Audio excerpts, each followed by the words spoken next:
Good morning, everyone. Today we're convening the First Responder Network Authority's Combined Board and Committees meeting. I'm Richard Carrizo, Board Chairman. First, I want to thank everyone who is joining us in person and along on webcast.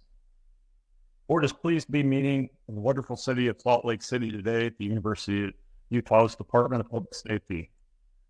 First, before we get going, we need to review the agenda for today's meeting.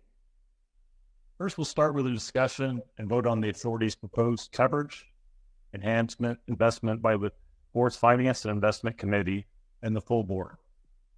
We'll then receive a Public Safety Advisory Committee update from PSAC Chair Chris Lombard and updates from the Board's Advocacy, Programs, and Future Planning Committees. This time, if I could have the Board Secretary call the roll for the Board and confirm that each committee has a quorum. Madam Secretary. Thank you, Mr. Chair. I'll mark you as present. Renee Gordon. Billy Bob Brown Jr. Present virtually. Joe Carlisle. Present. Ryan Crawford. Present. Alexandra Fernandez Navarro. Present. Kristen Graziano. Present. Billy Hughes. Present. Peter Katusian. Present. Sean McDevitt. Present. Warren Mickens. Present. Sylvia Moyer. Present. Jocelyn Moore. Jocelyn Moore. Present. Sorry, couldn't find the mute button. Present. Thank you. Paul Patrick. Present. Mr. Chair, we do have a quorum for the Board as well as for all four committees. Now I will read the conflict statement. Prior to participating in the FirstNet Authority Combined Board and Committees meeting today, the Board members have reviewed the agenda as well as the conflict of interest guidance provided by the Ethics Law and Program Division of the Department of Commerce, Office of General Counsel, regarding the conflict of interest standards that apply to the Board members. All Board members have responded prior to today's meeting that they do not have a conflict and will not need to recuse themselves from participation in any portion of this meeting. Thank you. Thank you, Madam Secretary. Appreciate it. And glad that everybody's here. All our Board members should have before them or receive the minutes of our June meeting. Are there any additions or corrections of those meetings at this time? Seeing none, I'd love to have a motion that we accept these minutes. Mr. Chairman, Kristen Graziano, make a motion we approve June meeting minutes. Thank you. Is there a second? Mr. Chairman, Peter Katusian, I second the motion. Thank you. All in favor, say aye. Aye. Aye. Opposed, indicate by saying nay. Hearing none, are there any abstentions at this time? Hearing none, the June meeting minutes are accepted. Madam Secretary, please make the minutes available to the public following this meeting.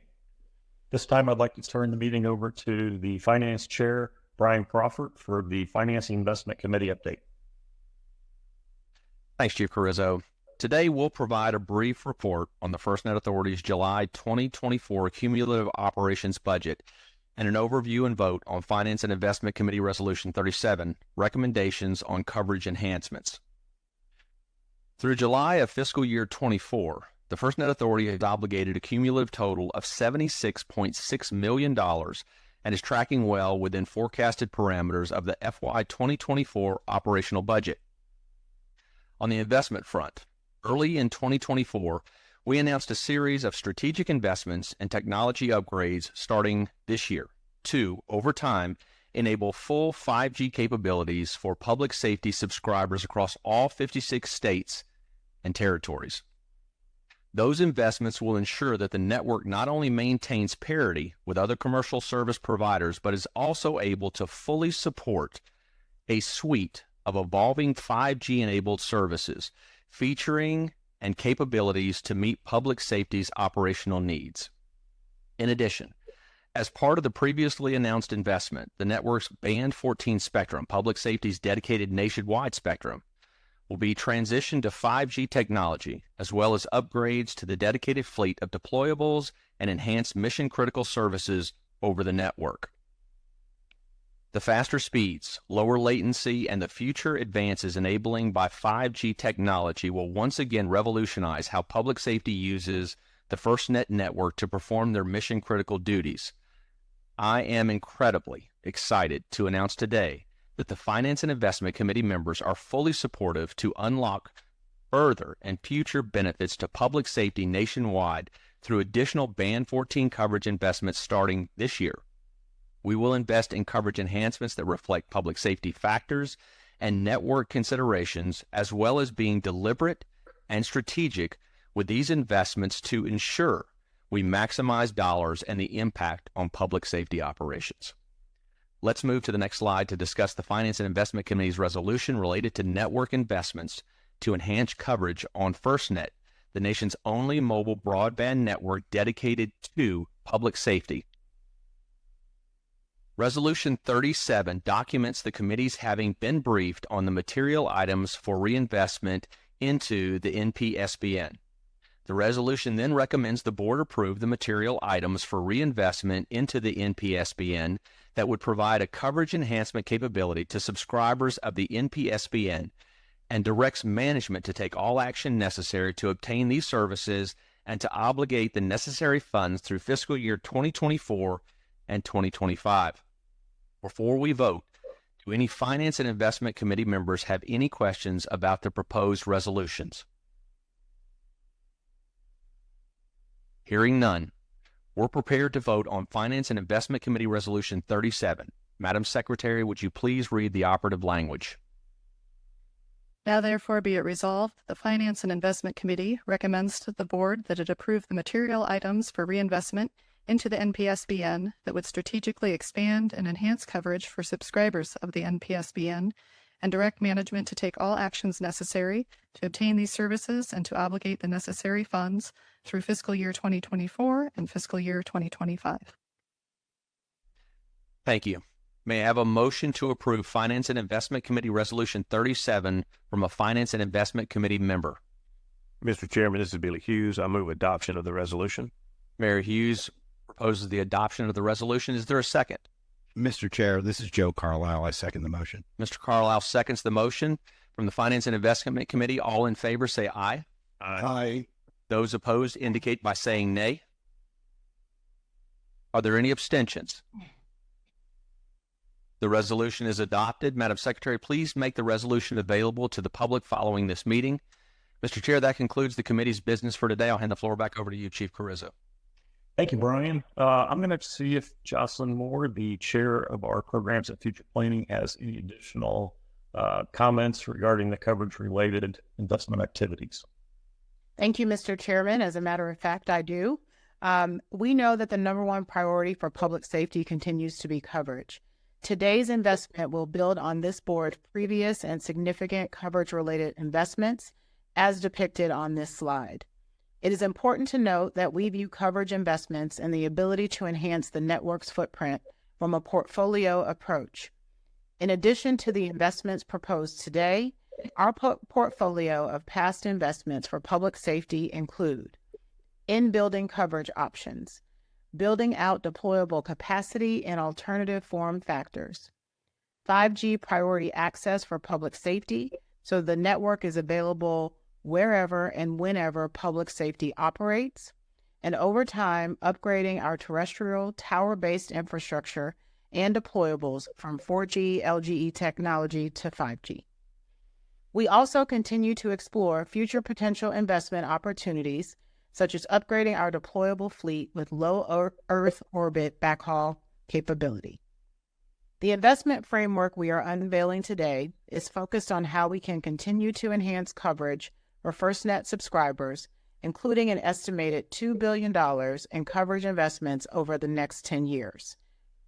These investment dollars will largely focus on tribal, territorial, rural areas, or TTR as we like to call it, which this board has made a critical focus. In addition to terrestrial coverage solutions in the tribal, territorial, and rural geographies, we are also planning on additional investments that will, over time, enable satellite direct-to-device capability for FirstNet subscribers, as previously mentioned.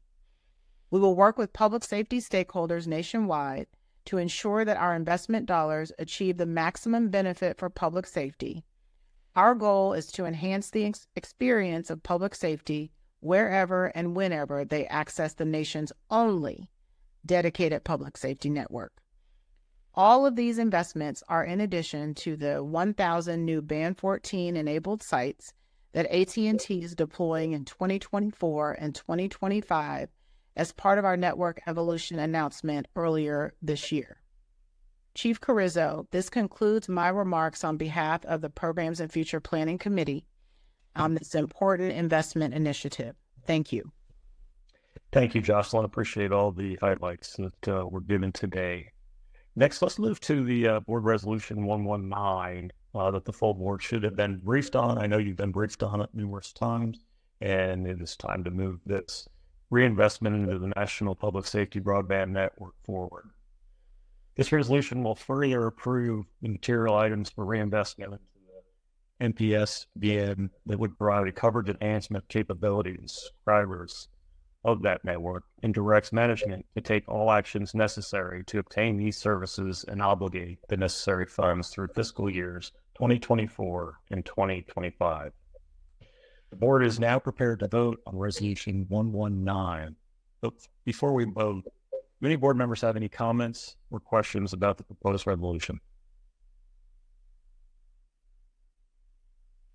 Hearing none, we are now prepared to vote on Board Resolution 119. Madam Secretary, would you please read the operative language?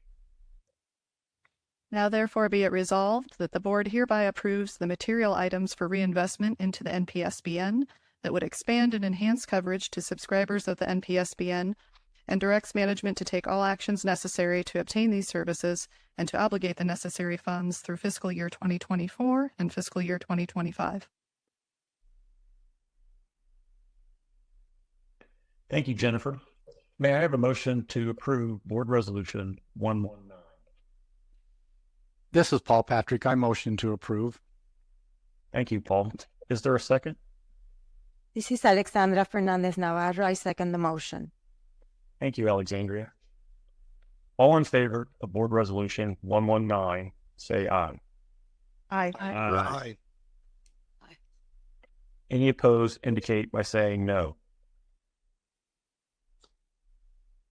Are there any abstentions? Therefore, this resolution is adopted. Madam Secretary, please make the resolution available to the public following this meeting. Now let's get an update from our Public Safety Advisory Committee from Chairman of the PSAC, Chris Lombard. Chief Carrizo, thank you very much. Mr. Chair, it was a pleasure to see everybody in Chicago at the last board meeting, and then followed thereafter by the 5x5 conference. We were very pleased to see so many board members attend the PSAC meeting as well. Next slide, please. This past quarter, the PSAC has not met, but it's been a busy summer with plenty of members involved with special events, association conferences, and even adverse weather situations that have required extensive public safety planning and response. We've had many fires out in the western United States. We've had hurricane situations on the eastern seaboard, all of which have been supported by both public safety and our FirstNet partners. We appreciate the continued updates from AT&T related to FirstNet response operation groups, the ROG deployments, and much more. Again, it was great to get together and see so many of you during our June meeting and the 5x5 conference in Chicago. We certainly appreciate the board's support of the PSAC. And again, as I mentioned, many of you attended our meeting and we had great discussions during the day at 5x5. We heard from several executives at AT&T who provided an update on the network progress and enhancements. Christina Wilson from the Authority guided us through a discussion on quality, scope, and timing of subscriber notifications. With respect to the Tribal Advisory Group, which is an ongoing working group of the PSAC, FirstNet Authority Advisor Jasper Bruner met with newly appointed member Chairwoman Wendy Slater from the La Jolla Band of the Luisino Indians representing Southern California Tribal Chairmen's Association. Jasper assisted TAG member and Chief of Police Jess Hall with the Red Cliff Band of Chippewa Indians during a fiber cut experienced in Red Cliff, Wisconsin. FirstNet Authority staff also met with TAG Chairman Jared Godfrey earlier this month in Anchorage. Next slide, please. For continued engagements, many of the PSAC associations, including TAG associations, will have their annual conferences coming up this fall. The PSAC and the PSAC Executive Committee will meet virtually later this month. We're looking forward to a legislative update and hearing about push-to-talk use across the country. Planning continues for our fall in-person conference. We're hoping and targeting a meeting in Boulder, Colorado around the same time as the FirstNet Authority Board in December. Again, we want to thank all the board members for their continued support as we continue to build out this phenomenal system that, as we know and have seen, is getting tried more and more every day on all of these national disasters and events, and it's holding true to form. So we're so pleased with that. If there's no questions, that concludes my update, and I'll turn the floor back over to you, Mr. Chair. Thank you, Chris. Appreciate the report very much. Now we'll get an update from the Advocacy Committee Chair, Sylvia Moore. Thank you very much, Chair Carrizo. I would like to share some engagement highlights from the third quarter of fiscal year 2024 and our recent collaborations with our public safety stakeholders. It is what we do. We connect with those that are in the field. Our team participated in more than 350 public safety engagements and reached nearly 15,000 stakeholders from across all 56 states and territories. In the third quarter, the team hosted 12 public safety tours in our Boulder facility to demonstrate FirstNet capabilities to 51 visitors.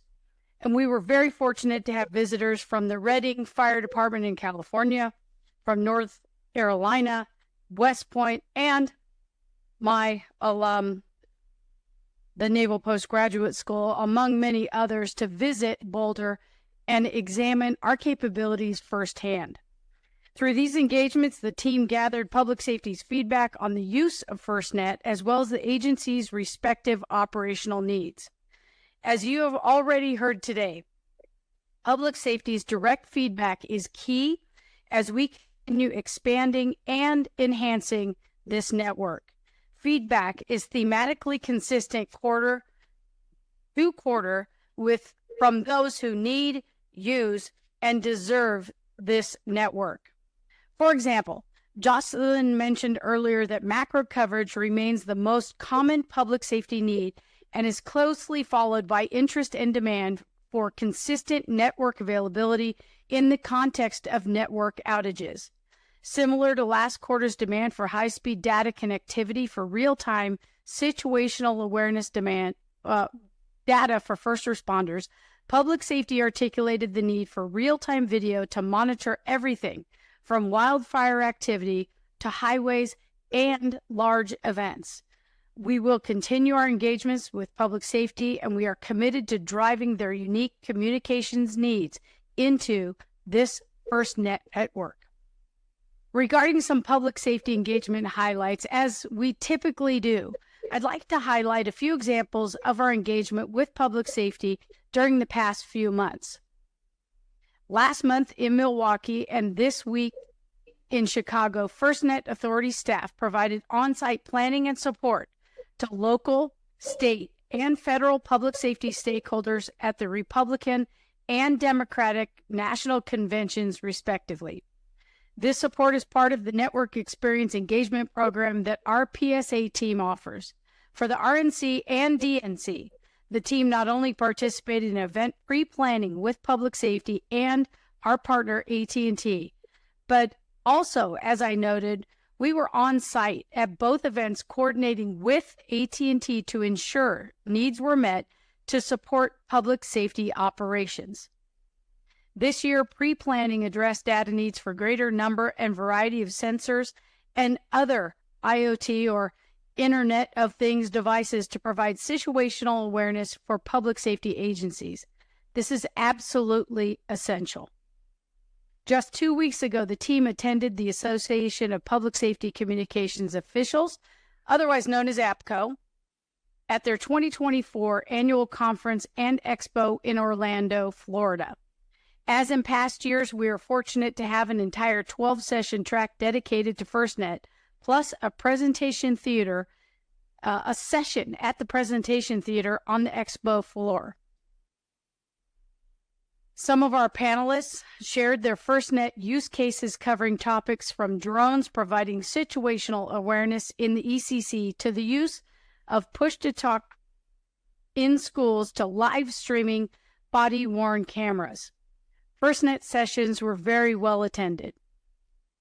Last week, Chief Carrizo and the team participated in the Fire Rescue International 2024, hosted by the International Association of Fire Chiefs in Dallas, Texas. This conference is an important venue for the team to engage with fire and emergency services leadership across all specialties. Chief Carrizo updated the IAFC board, and the team presented brief FirstNet updates to more than a dozen committees and sections. Via the Operational Capabilities Workshop, the team gathered detailed feedback about technology gaps and the effectiveness of existing solutions. Additionally, the team continues to bring technology examples with them in the hosted booth to demonstrate, instead of just tell attendees about the art of what is possible.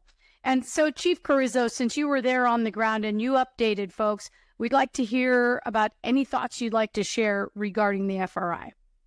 Well, I would say not just with the FRI conference, but all the conferences that we've been attending in the past, it is just incredible to watch from where we were at the very incipient stages to where we are today, from really strong education in the early days to now.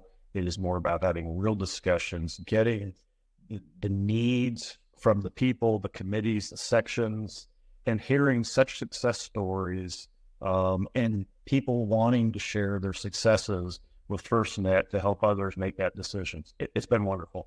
And I can't thank the full team that was at FRI enough for all of it. It was incredible. Thanks, Chief Carrizo. We meet first responders where they are, and the commitment that you made to be there on behalf of this board is exceptional, so thank you. Regarding 5x5, one of the most significant engagements in Q3 was our 5x5 Summit in Chicago, Illinois, and we successfully co-hosted this event with the National Institute of Standards and Technology's Public Safety Communications Research Division, or simply put, PSCR.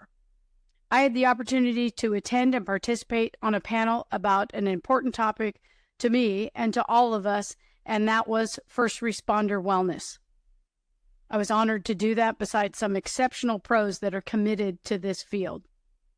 As you can see on this slide, we had nearly 600 attendees representing 48 states and territories, plus 13 countries. Shows the global appeal of FirstNet.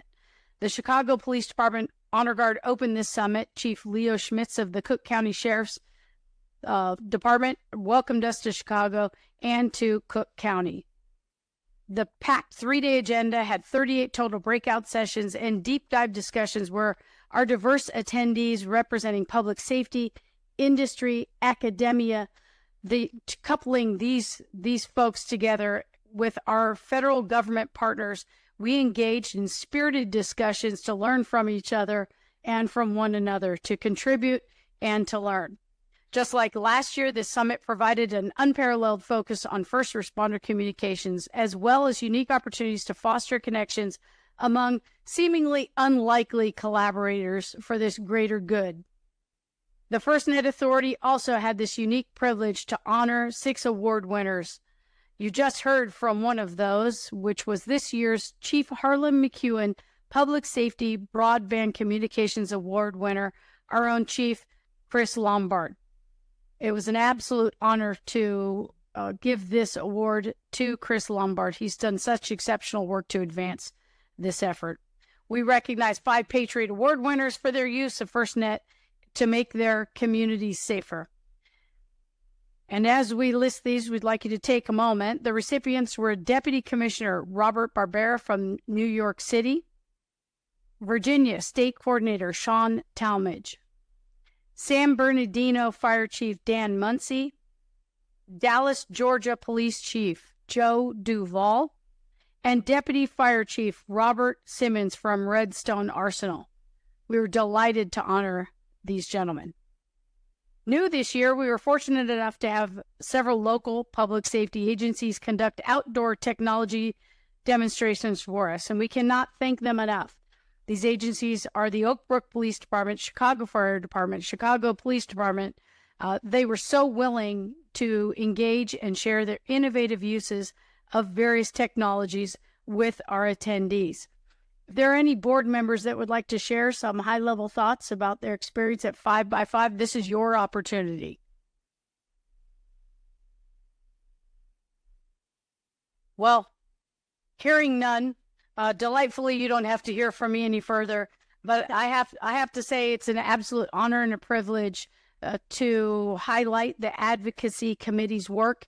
It is not only board and staff that do this work, it is all of the partners that do this work to meet folks where they are. So on behalf of the committee, that concludes my report, and I am delighted to turn this over to Jocelyn Moore from our Programs and Future Planning Committee. Jocelyn? Thank you so much, Sylvia. Yes, ma'am. It's always a pleasure to hear from you and get the extensive update from the Advocacy Committee and all the great work that the staff is doing in that regard for public safety.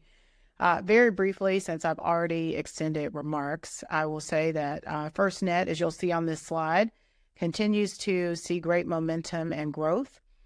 This slide provides a very brief snapshot of these accomplishments, which range from apps to devices and solutions deployed to support public safety. On the next two slides, you'll see that public safety increasingly relies on the network for their communication needs. More than 28,500 public safety agencies and organizations from across the nation are FirstNet subscribers, which is awesome. Since June, we have seen the network grow to over 6.1 million connections. That includes federal, state, local, tribal, and territorial agencies. We are far from done, and I want to underscore that point. In the upcoming years, we are laser focused on improving coverage, evolving the network to 5G standalone, and giving our users innovative ways to improve their situational awareness and operations. Mr. Chairman, this concludes my remarks on behalf of the Programs and Future Planning Committee. However, I would like to take a very brief moment of personal privilege to acknowledge all of our departing board members, you, Chief Carrizo, Brian Crawford, Billy Hughes, and Paul Patrick. I just want to say on my own behalf that it has been an extraordinary honor to serve alongside each of you and learn from you and work in partnership with you on behalf of public safety. We're going to miss you. I'm not going to cry and get choked up on this call, but I will spend time with each of you individually, but wanted to use a few seconds just to say thank you, thank you, thank you. Mr. Chairman, this concludes my remarks. Thank you very much, Jocelyn, and thank you for your report. Before I move on, though, I do want to continue and congratulate all of our Pleatrade Award winners and our Art on the Queue and award winner, Chris Lombard, again. Quite an honor for everybody, so congratulations. But before we close out today's meeting, I wanted to thank our hosts at the Utah Department of Public Safety for hosting us. It has been a wonderful event. It was incredibly remarkable yesterday in discussing all their communications challenges that they experienced within public safety here in Utah. We had representatives from the Washington County Central Fire District, Utah Department of Transportation, the Utah County Emergency Management's Office, and the Utah County Sheriff's Office, along with the Salt Lake City Fire Department. With the board's actions today, the authority will continue our work in delivering the network that public safety has asked for and needs. We continue addressing their top priority, which is more coverage. We will continue to focus and plan our coverage enhancements on the areas that need it most, with a strong focus on our territorial, tribal, and rural plans. It's very exciting to watch the steps forward for the FirstNet Authority, and I look forward to see what the future holds. At this time, I'd like to have some final comments and the Executive Director, Joe Wassel's report. Thank you, Chief Carrizo. It's great to be with everyone here today, and I can't overstate how important the efforts of the board today with these resolutions as we think about FirstNet 3.0 and we move this network forward for public safety, forward for the nation. We have been so welcomed here in the great state of Utah. Just a remarkable couple of days. It happens to be the first days of school, 35,000 students and faculty. It's a serious business to keep them all safe. We heard from them yesterday. We went over to the fire house yesterday as well. We saw their 911 call center. It's just great to take the hard work of the board and always be reminded of the day-to-day activities and planning and the extraordinary efforts of public safety. I have said many times that we can never, ever thank public safety enough, and that's for the 6 million first responders out on the street and all the way through the entire enterprise to keep this great country safe at every echelon of those 300 million calls for 911 kicks off this entire capability, and the network has to be strong and ready and resilient to be able to keep them connected and doing their jobs. We will play our part. As we think about the board and the incredible ripple effect from 9/11 and several boards being seated, rolling off as the torch passes, as I get to sit here and work with this amazing board on a very regular basis, the titles that I inherited when I came into the job, titles like mayor, commissioner, sheriff, undersheriff, firefighter, director, commissioner, it is incredible. The kind of wealth of knowledge, experience, and wisdom that comes from this board. Over 500 years of combined first public safety experience on the board. So let me strip away all the titles for just a moment and just say, Rich, Paul, Brian, Billy, and Sylvia, it has been an honor of a lifetime to get to work with you, learn from you, and be part of this incredible mechanism. So as the torch passes, we know you're going to continue. You've already told me, we're not done. We're not done with this work. And in some cases, I can do more off the board than in some cases I can do on the board. And we are excited to see what that looks like. We thank you for your service. And Mr. Chair, the special relationship that you and I have and that you've allowed to happen, I thank you from the bottom of my heart. I wish you all to have safe travels home. Thank you for everything you've done. More work will be done, and you have set the stage, and we will stand on your shoulders as we move forward. So thank you very, very much. To the Department of Commerce and NTIA, you're going to see the new board, and we are excited. You picked this board. We cannot wait to see the next board and see where you take us and see where we go together to improve communications for this nation through this incredible network that used to be a pioneering effort. It's not a pioneering effort anymore. The expectation is that we are there, we are here, we will remain here, and we will continuously improve this capability for first responders and American leadership around the globe. I used to say the world was watching. The world is actually with us as they are trying to do exactly the same thing, and American leadership is shining brightly with this effort here in the United States. So, Mr. Chairman, back to you, and thank you very much. Thank you, Joe, and thank you for your comments. Thank you for your leadership and continued friendship. And as we get ready to close out, as Jocelyn explained and Joe explained, 4 of the board members are turning out after 2 3-year terms and 1 member with a full term. So I know a few have a few comments they want to make, and please bear with me. Sylvia Moyer, the Undersheriff of Marion County. She spent over a decade as the police chief and is our current advocacy chairperson. She came to this board representing law enforcement. She did that with vigor, transacity, and she brought strong leadership. She also brought humor to the board in ways that probably some of us couldn't have done. And I can't thank you enough for that, Sylvia, and your friendship, and I'll let you have a few words. Thanks, Chief Carrizo. It's been a delight. It's not light or easy work to select members to serve on this unique board, this public-private partnership. We represent states like California, Arizona, Utah, Colorado, New York, Massachusetts, South Carolina, Mississippi, Louisiana, Puerto Rico, Missouri, Washington, D.C. We represent this nation. We come from disparate professions, but with the same purpose-driven mission to serve those who serve people. It is meaningful and essential work for the greater good of our society to put in the hands of first responders a communication method, a device that gets them to surge resources, call for help when they are inserting themselves into man-made natural disasters and other times of chaos. They're looking into the eyes of people in neighborhoods and communities who need first responders. And we, through this board and our efforts and the amazing work that has been done, we provide connectivity. This distinguished network envisioned and built by first responders for first responders partnered with AT&T with this audacious mission, this incredible goal, now has 6.1 million connections. There's nothing like it. There's nothing like it. This public-private partnership and this unique capability is seeking global attention.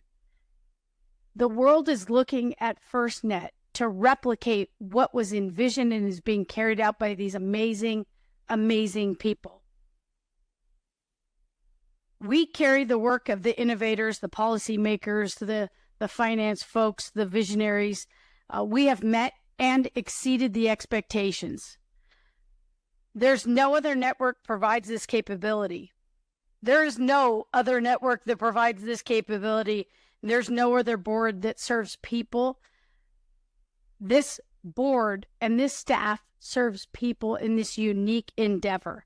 I'm honored to have had a seat at this table to represent law enforcement with his heart and soul of a graveyard patrol cop, but with the acumen, the texture, the wisdom of this end-of-life executive career that I've had. It's been an absolute honor and a privilege to have my life intersect with your life and to do this very meaningful work on this board. But for this board, our lives may not have intersected in this incredibly meaningful way, and it's been an honor. We are the optimistic, driven, never flinching, mission-driven professionals from the seats that we serve. We have coupled together to do this amazing and meaningful work. And it was Winston Churchill who said this, for the future, those of you that are sticking around. Winston Churchill said this, only a foolish optimist would ignore the difficulty of what lies before us. There are people that say they have what we have. They do not have what we have. It's been an honor and a privilege, and I will watch you from the front row, and I will cheer for you every single day. Thank you for the meaningful work that you do. It's been a privilege to be beside you.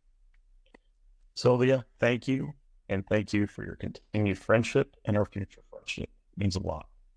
I want to go back to Jocelyn, who has a few words also.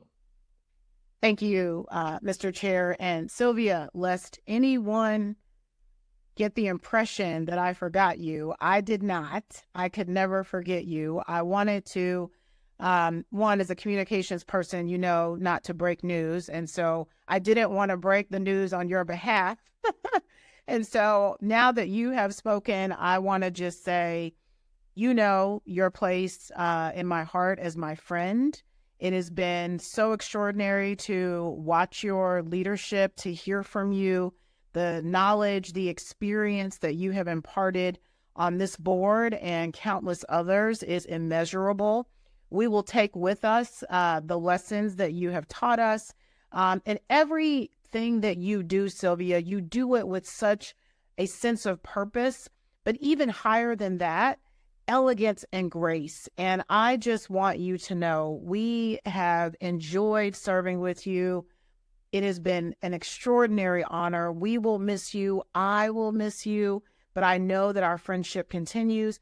And I know that on a daily basis, you are continuing to carry the flag for public safety, not only in your day job, but in everything that you do outside of it. And we know we'll continue to be able to call on you. And as I said before, just thank you for your lifelong commitment to public safety. We wish we had you a little bit longer, but hopefully you'll boomerang back to the board, and we'll get the benefit of your expertise once again. So thank you, my dear friend, and we wish you well. Thank you. Thank you. Mayor Billy Hughes, the mayor of Gulfport, Mississippi. He's been mayor since 2013, which shows his ability for leadership, how to do things in communities, and maybe it's the way he sells to people, but he is a strong leader. He came to this board with a strong passion for weather-related activities, representing elected officials, and all he wanted to do was help all public safety when no one else could communicate. He wanted to make sure that when weather-related activities and other emergencies happen, that people could talk. The mayor brought a sense of life to the fullest. That's what I get from Billy when he's in a room. He believes in live life to the fullest, while doing work that needs to be done to the fullest at the same time. He's an individual. He's always the first to show up and the last to leave when a crisis hits. What most people don't know about Billy, though, he also is in a band, Cut Bait. It's recorded many records, and he shared those many times with the board. It's just a different side of Billy that you don't get to see many times. He's a strong leader, strong community leader that loves his community and the people that live in it. And most importantly, I know from talking to him over the last 6 years, he is such a strong family man and believes in his family more than anything. I'm glad to call Billy my friend, and I now turn it over to you, Billy. Thank you, my friend. That's exactly how I wrote it. I appreciate you reading it. And Mike and Sarah's future note to the board members that are coming on, advise them never to follow Joe Wassel or Sylvia Moyer as speakers, because they are remarkable articulators of our emotion, our position, and our needs. So thank y'all for your service.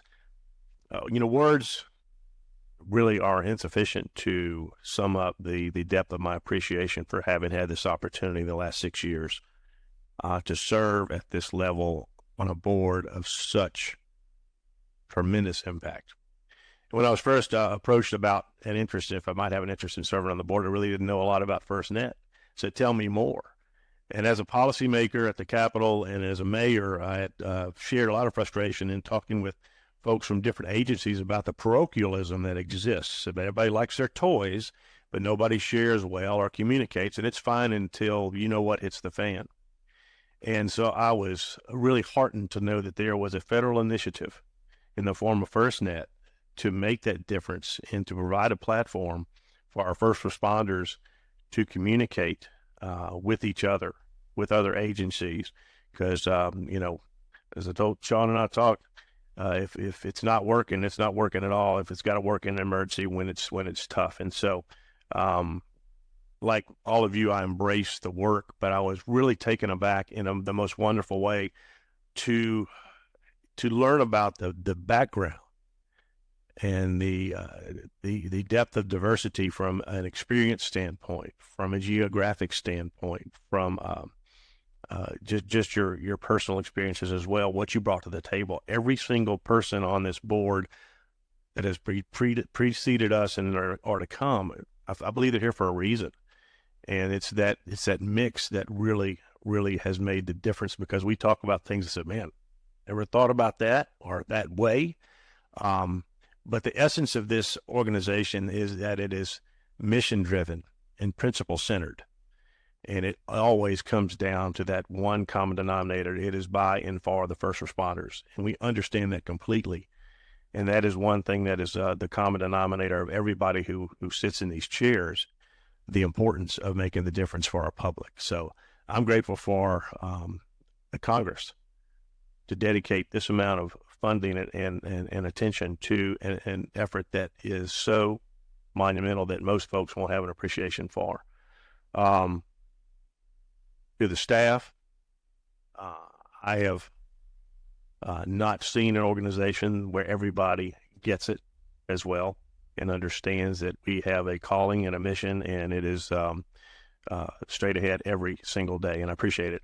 And I'm going to quote Joe Wassel, if I can do it. He said, I am super excited about the future of FirstNet, and know that just because we're rolling off the board, our commitment to FirstNet does not end. If anything, I think it is enhanced. And we actually can speak for all of us collectively are available to you as a resource. But as Rich said, relationships are important to all of us, and they certainly are to me. And the fact that I've had the opportunity to get to know each of y'all and call you dear and fast friends is a gift. And so I'm at your disposal, and my invitation to come see us down in South Mississippi is always open and stands. So thank you, and God bless. Thank you, Billy. Paul Patrick is nothing but all about the EMS community, I think, his whole life, and always doing the right things. Paul's had quite a career in the field of emergency medical services. He worked for the state of Utah, and he oversaw the EMS and preparedness office. What some don't know, some do. Paul has been part of the FirstNet drive from the early days of the D block, working to pass that legislation and create FirstNet. And he didn't do it to sit on this board. He did it for public safety. He did it for the EMS providers. He did it for the law enforcement, the fire service, and emergency managers. He served on the PSAC since the inception of the PSAC in 2013 and actually became the PSAC chair in 2018. He would do anything for another human. Anything. He's a gentleman that I call friend. And what others don't know, he loves Disney. He goes to the kingdom whenever he can. I just wish he would think more of the Chiefs kingdom than the Disney kingdom. And Paul, I'll turn it over to you. Thank you. And Disney's a wonderful place to go to. You know, you can just enjoy that. I'm so grateful for that. But more than that, I'm grateful for the 6 years and previous to that, from the inception, the time that I've been able to work and be involved with FirstNet from concept to where we are now. What a wonderful opportunity it's been for me. And I would be remiss to not say thank you to the staff that have been involved from the beginning to now, and the great support that they have given me. I'm kind of needy at times, and they've been there to help me and not make me feel bad about being needy. And that's also very important. But to all of the staff, the current and past, thank you so much for what you've done and what you continue to do for the board. And to follow what Sylvia and Billy said, and all the rest of you and your sentiments are truly amazing. The one thing that I also am extremely proud of is my Native American heritage and my work with the tribal nations in Indian country, and continue to appreciate the current move towards tribal, territorial, and rural. And you're in my state. I call my state, I don't own it, but you're in Utah right now. We have a huge rural area as well as some great tribal lands. And I've seen the benefit of FirstNet, of communications, more importantly, of public safety, and even more importantly than that, of what's happened for emergency medical services. The lives that have been saved, the treatments that have been given, the ability to actually go out and communicate back to medical facilities and talk directly to extremely knowledgeable doctors and staff to get advice of how to render care on the scene to the individual, and oftentimes prevent them from having to go through long transports, is amazing. And I know that's going to be something that will continue. So those are kind of some of the things that I just wanted to say thank you for, and the love that, and we can use the word love, the love that I have for the current board members and previous ones are there, as well as the FirstNet Authority staff. And for you, Chief, I appreciate the friendship that we have developed. It's fun to look back at some of those initial pictures of young you and young me when the legislation was signed, and we were standing there in the background on the stage, and to see where we've come from there to here. And so for that, I just say thank you to everybody, and I certainly appreciate and will continue to be engaged and involved in developing FirstNet as it moves forward to our public safety community. Thank you so much. Thank you, Paul. Brian Crawford, a true friend. Only a few know. For almost 25 years, he and I have been friends. We first met as the Shreveport Fire and Rescue Team arrived at a church in Baton Rouge about 1 a.m. They'd spent days on the levees of New Orleans during Hurricane Katrina, and they brought in people that they'd rescued to dry off. And that's where Brian and I first met and worked together through Katrina in Baton Rouge. And our friendship and respect for each other just has continued to grow, and we stayed close for those 25 years. Brian's always provided leadership to public safety with many roles as fire chief, and has always been a national speaker on leadership and organizational cultures. When Brian left the fire service, though, he quickly went into the healthcare system. Not much different than the fire service and the EMS background that he had. He just became more an administrator in that field. He's in one of the largest systems in Louisiana, hospital systems. We don't even know that we both had applied for this position on the board at all. We hadn't talked about it until we both arrived in DC for the first meeting, and we were both extremely shocked that we both were chosen, first of all, and that two friends could be on board together like this. Brian's leadership and financial background made him an easy choice to be the finance chairman, and has been leading that committee since 2012. Brian, I'm so grateful for the friendship we've had over the years, and I will turn it over to you now. Thanks, Chief Carrizo. You know, when we first darkened the door of FirstNet in the first meeting in December of 2018, golly, hard to believe, 6 years ago, the fearsome foursome of Mayor Hughes and Paul Patrick, myself, and Rich Carrizo, the network had no idea who they had appointed. And I can tell you,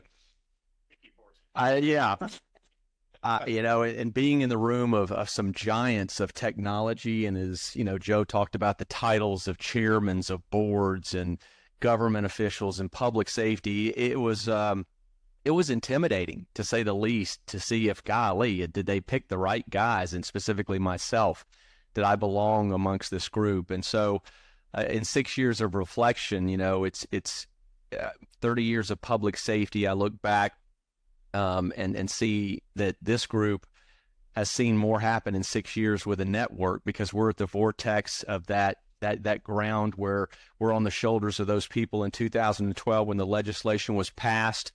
Incredible hard work and carrying that with the Jeff Johnsons and the Sue Swensons and what a lot of people said would never happen. There would never be a dedicated spectrum. They will never dedicate billions of dollars to making sure public safety had the optimal tool that they needed, along with their law enforcement tools that they have, the firefighting tools, the emergency management tools.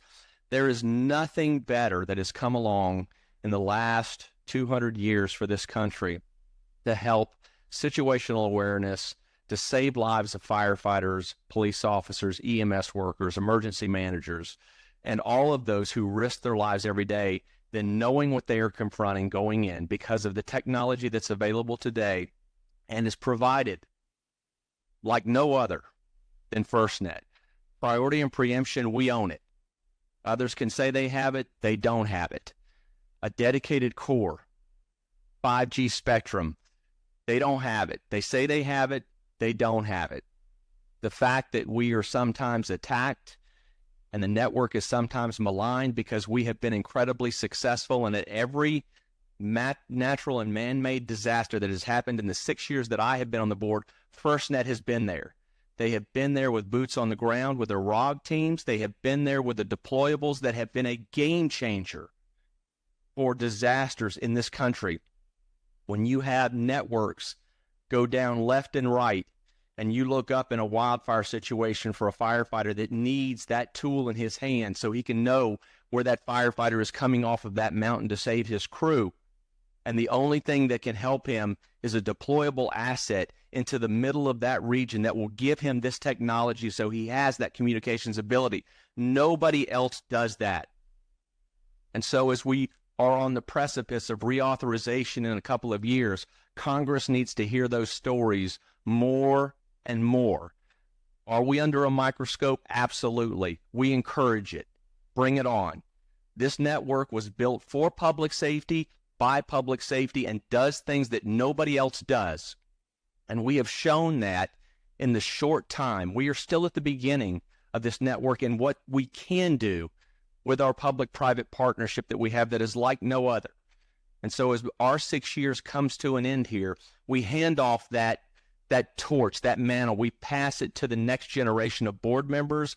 We pass it to the next generation of public safety individuals that will see incredible advances in technology just over the next couple of years, and allowing them through FirstNet to be able to save more lives, more property, make differences like never before. This is the greatest achievement and accomplishment in my lifetime, and I will be able to look back on this and say that I served with a group of individuals on a board and in a staff and at NTIA and at the Department of Commerce, Secretary Renando, and her incredible foresight to bring this group together to do things that will be looked at in 100 years, looking back and going, this was the difference maker. These people being able to stand on that wall and do something that has never been done before in the history of this country. That is something to be proud of, and it's something not to back away from. It's something to advance and stand tall for, and we've all done that. I am confident, I am secure in the leadership of this board going forward, and that we have left it in better hands than we found it. And so, having said that, I have a flight to catch in 10 minutes. So I'm just incredibly grateful to be able to be here with these individuals. And at the end of the day, they are my friends. They are my cohorts. And I'm excited to see what FirstNet is going to achieve after I'm off the board. But we'll always be, like Sylvia said, your biggest cheerleader. So thank you. Thank you, Brian. And I can't really add anything what the other board members had said, but I do want to say thank you to the entire team of FirstNet for all that you've done over the 6 years, the previous time for all the other boards, and all the boards that were prior to us, and what their vision was and our vision of this board. And I'm looking forward to the future of the next board and the future boards for the entire time that FirstNet exists. So thank you to the full team, and thank you to the present board for all that you've done and your continued support as we move forward to public safety. With that, I would love to have a motion to close this meeting out, unless there's any other comments from board members. Chair, this is Billy Bob Brown Jr. I make a motion to adjourn. Thank you, Billy Bob. Do I have a second? Mr. Chairman, this is Sean McDevitt. I make a motion to second. Thank you, Sean. All in favor, say aye. Aye. Aye. Aye. Anyone opposed, say no. Hearing none. Are there any abstentions? Hearing none. I want to thank everyone who participated in the combined board and committees meeting today, and to the audience who joined us over WebEx. It is very important for people to listen in and find out what their network is doing for them. I consider this meeting now adjourned.